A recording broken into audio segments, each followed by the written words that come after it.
bore you. I'm finishing up my last week now, as a matter of fact, so I know it can be a bit overwhelming, but I'm here to tell you there's nothing to worry about. You'll do fine. So let's just focus on getting you through your first week, okay? Let's see. First, there's an introductory greeting from the company that I'm supposed to read. It's kind of a legal thing, you know. Welcome to Freddy Fazbear's Pizza, a magical place for kids and grown-ups alike, where fantasy and fun come to life. Fazbear Entertainment is not responsible for damage to property or person. Upon discovering that damage or death has occurred, a missing person report will be filed within 90 days or as soon as property and premises have been thoroughly cleaned and bleached and the carpets have been replaced. Blah, blah, blah. Now, that might sound bad, I know, but there's really nothing to worry about. The animatronic characters here do get a bit quirky at night, but do I blame them? No. If I were forced to sing those same stupid songs for 20 years and I never got a bath, I'd probably be a bit irritable at night too. So remember, these characters hold a special place in the hearts of children and we need to show them a little respect, right? Okay. So just be aware, the characters do tend to wander a bit. They're left in some kind of free roaming mode at night. Something about their servos locking up, they get turned off for too long. They used to be allowed to walk around during the day too, but then there was the bite of 87. Yeah. It's amazing that the human body can live without the frontal lobe, you know? Now, concerning your safety, the only real risk to you as a night watchman here, if any, is the fact that these characters, if they happen to see you after hours, probably won't recognize you as a person. They'll most likely see you as a metal endoskeleton without its costume on. Now, since that's against the rules here at Freddy Fazbear's Pizza, they'll probably try to forcefully stuff you inside a Freddy Fazbear suit.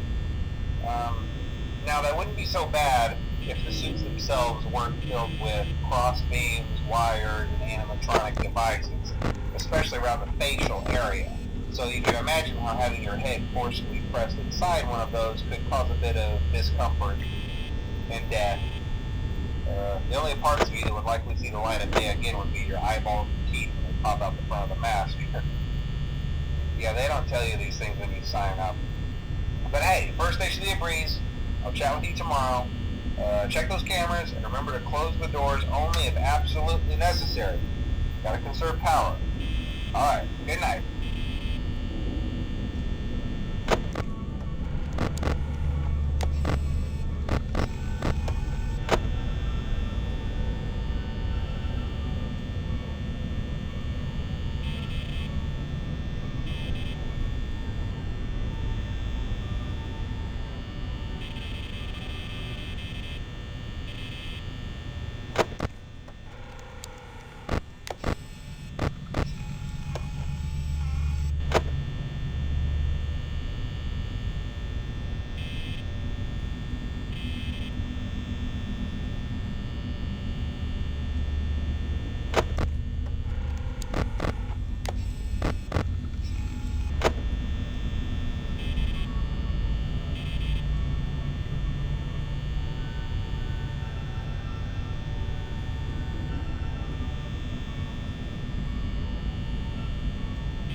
Hello?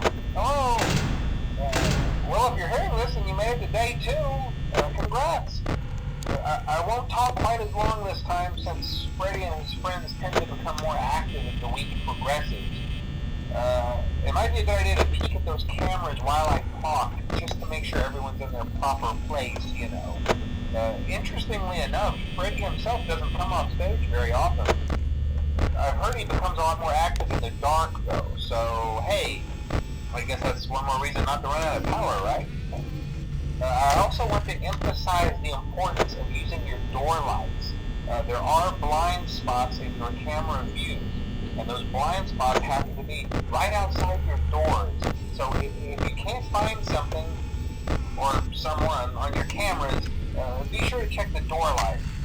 You might only have a few seconds to react. Not that you would be in any danger, of course. I'm not implying that. Also, check on the curtain in Pirate Cove from time to time. The character in there seems unique in that he becomes more active if the cameras remain off for long periods of time. I guess he doesn't like being watched. I don't know. Anyway, I'm sure you have everything under control. Talk to you soon.